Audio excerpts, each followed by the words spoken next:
Hi friends, this is Chris. Welcome back to the channel. So I want to give you an update on the stock market today, what's going on around the world. I'll share my thoughts and gears as well. So this is a headline here. U.S. stocks end lower as Dow logs worst 5-day start to a month since 2018.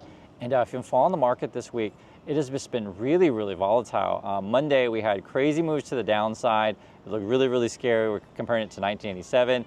And then on Tuesday, we had crazy moves to the upside, but not quite recovering all of the losses. And then now here we are on Wednesday, and we're still down to the downside. If we're looking at going in tomorrow, Thursday, and talking about the U.S. markets here, it's going to have a lot of volatility. So 1.2% up or 1.2% down. That's according to the offices markets. We're getting some jobs data tomorrow. And moreover, you know, sort of what everyone's doing is rebalancing, trying to figure out, okay, do I want to do risk on or risk off? Warren Buffett appears to be taking risk off. There's a headline here that really caught my attention. I'll read it for you guys. Warren Buffett's Berkshire Hathaway holds more U.S. Treasury bills than the Federal Reserve. What? And he's got 234 billion of this stuff, collecting that at probably 4 and 5%. Plus he's sitting on a whole bunch of cash. That's what he's up to. And again, it's just about managing risk. Remember, he sold off half his Apple. And also, he's probably watching Japan like a lot of us. This is the headlines from Japan. It says here, stock market investors breathe sigh of relief after Bank of Japan blinks. They shouldn't get too comfortable. Blinks, huh?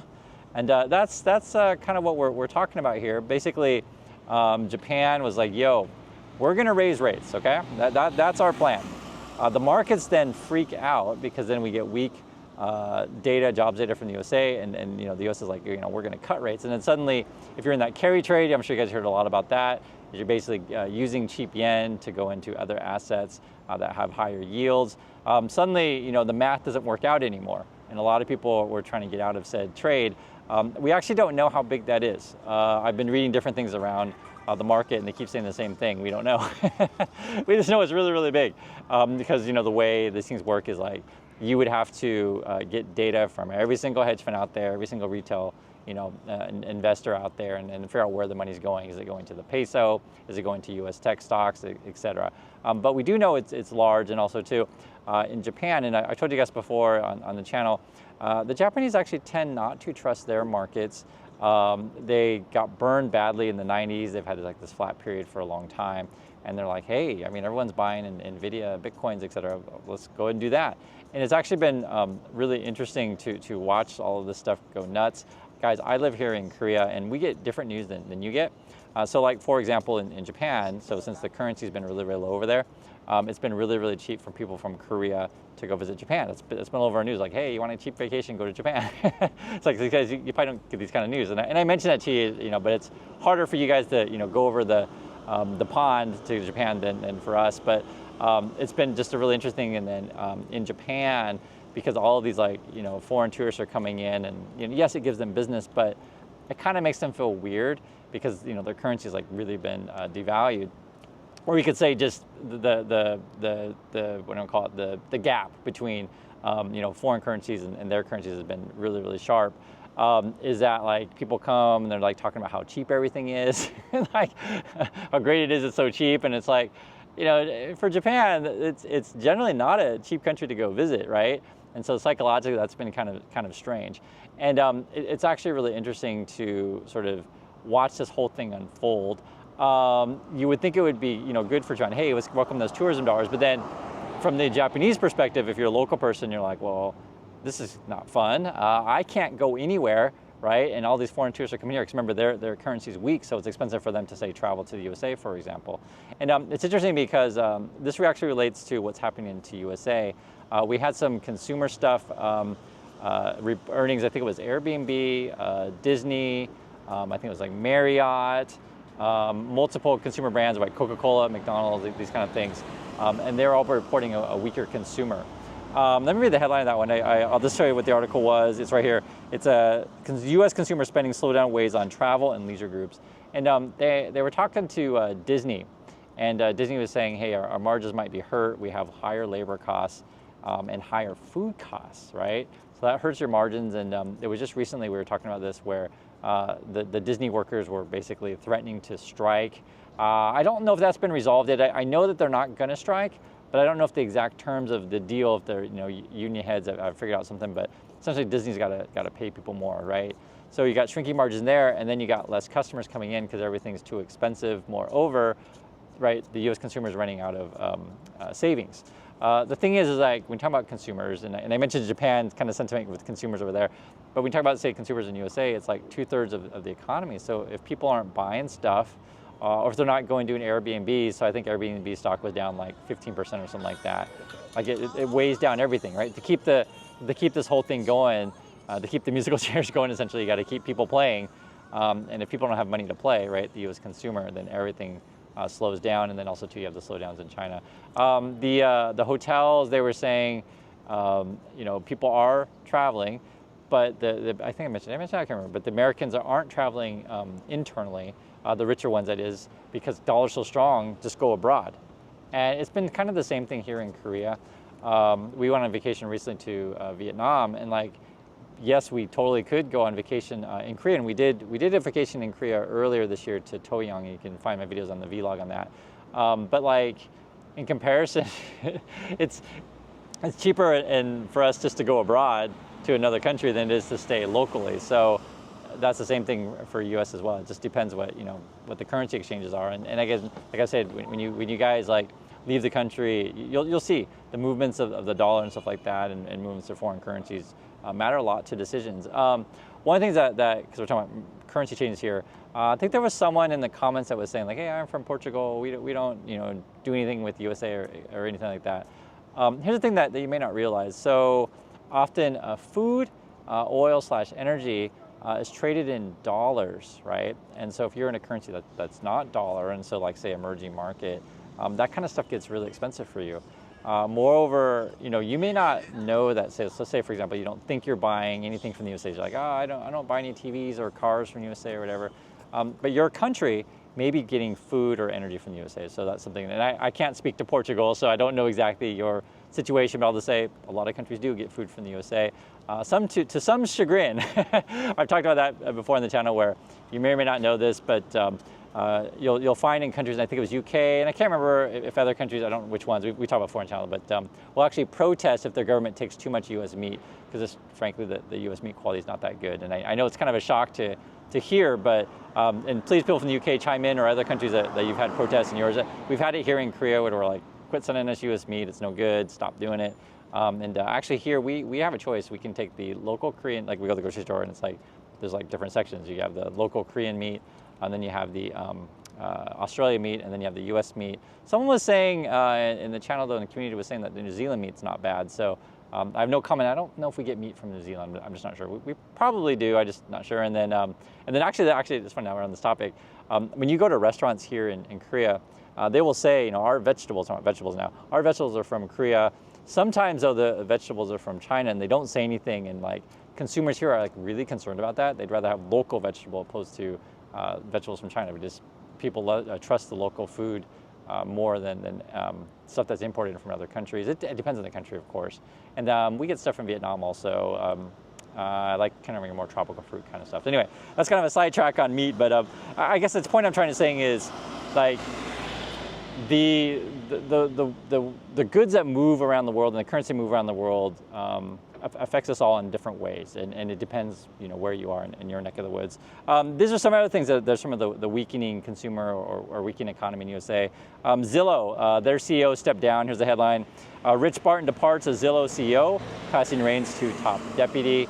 Zillow, Open Door, I think there's another one. A lot of those real estate companies, they basically bought at the top, and we're pretty much underwater. Their stocks tanked, and the business just wasn't as rosy as they thought they were going to be.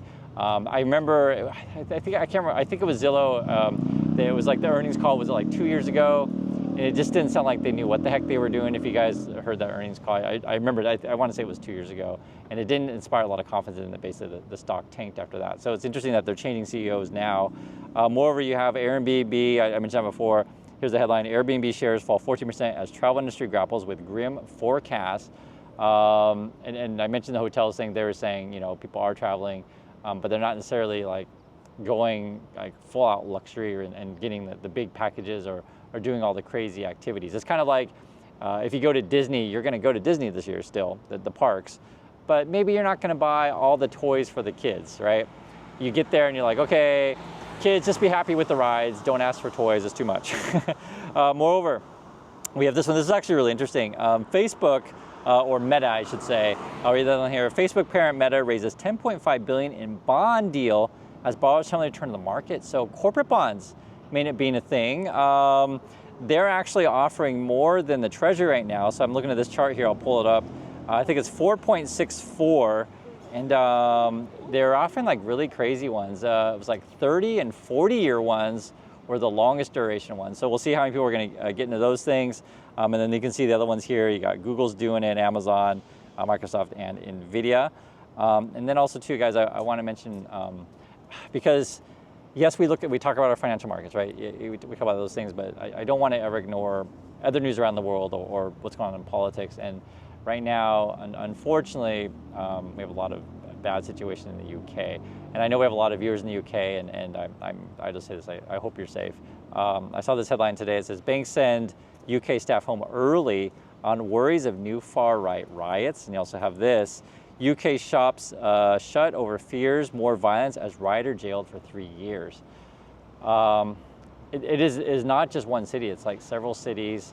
And I guess there was some guy who punched a police officer and then ended up with 3 years. And I think I think there's a lot of, I was going to say, misinformation and disinformation happening, right? And it's you also have this other one. I'll read the headline here. Elon Musk accountable to no one, UK tech minister says amid disinformation during riots. I was going to say, then you have like this, I don't know what I call it, lunatic or crazy person, Elon Musk, this tweeting out all sorts of stuff, not helping the situation in the UK. And I know that people in the community have mentioned as well, where they're just like, dude, shut up. Talking about Elon Musk. And here's the thing, like, so whenever I talk about something like in the UK, I have not been UK, so I don't know, but I do read the news and I do have friends from there, and I don't pretend to know everything that's happening. I'm just saying, I don't like seeing the violence, and I've seen footage. It just looks really bad, and I hope you guys are all okay. And you put that together with, say, for example, I don't talk about it every day, but I'm well aware of what's happening in Gaza. Trust me, guys, I'm really well aware of it. And it's something that we don't talk about enough, say, in the U.S. news, of just what's happening in other countries. Care about your fellow human being, right? And I hope that tensions will cool everywhere.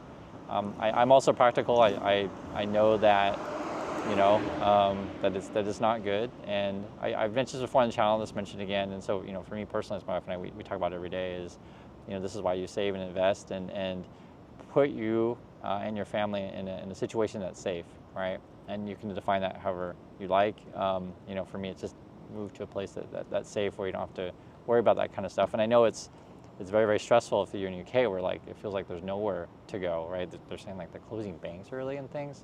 So yeah, I'm really sorry to hear about what's going on over there, guys, and I hope things calm down soon. I am also a big believer in the police and law and order, this kind of thing. So for me, people who are like punching and attacking police officers, I have no sympathy for those kind of people. So yeah, it's a bad situation. For what I've seen, it's just riot. I don't know what else to say. And I know Elon Musk is like, I don't know like how much misinformation, disinformation he's spreading out on his platform, but I don't think he's helping the situation, in my opinion. So we'll make some more videos about that. But so that's what's going on in the markets, guys. What's going to happen in the future from here? My point of view in these things, sometimes people ask about this stuff, is just manage your risk. If someone asks, like how much percentage do you put in speculative assets, these kind of things, and I'll just say, like, if you're worried all the time that all your money is going to go to zero, etc., you probably have too much money in speculative assets. You probably have too much money in the market, right? You just got to figure out, like, okay, what am I comfortable with, right? Is my money in things that aren't going to go zero? So, if your money is in index funds, it's not going to go to zero. You're going to be fine. You're going to live through the volatility. You'll be okay. But if you need that money today, right? Then it's a different situation. You probably got too much in there, right? You want to balance this stuff out. And what happens to a lot of people, we talked about before, is like when things are going up and everything's making money on Nvidias and whatever cryptos, etc., people then start borrowing a ton of money to throw in the market, and so like some people are way over leveraged, and then you get these crazy moves. My understanding of the carry trade thing, I think that first big moves were a lot of hedge funds and like sort of big money was doing stuff, and then retail money, I guess, and this is in Japan, have yet to get out of said trades. If markets continue to be volatile and you get a lot of force on that kind of stuff, you may see more volatility, these kind of things. And it's interesting because I think, was it the super microcomputer one? Is that the SMCO one? I saw a headline. I think that one dropped 20% today or something like that. Like those kind of trades, and or the crypto stuff. For me, I don't trust that stuff. And I understand there's kids out there, and there's the thing. When you read comments on social media, you don't know if those kids are really true believers in those risky speculative things, or they're just trying to get you to join the Ponzi so they can dump their stuff on you. But that's sort of like when we talk about this stuff every day, it's good to have a community that can talk about these things realistically and honestly about this stuff. So do be careful out there. I always appreciate spending time every day, and I'll catch you on the next video.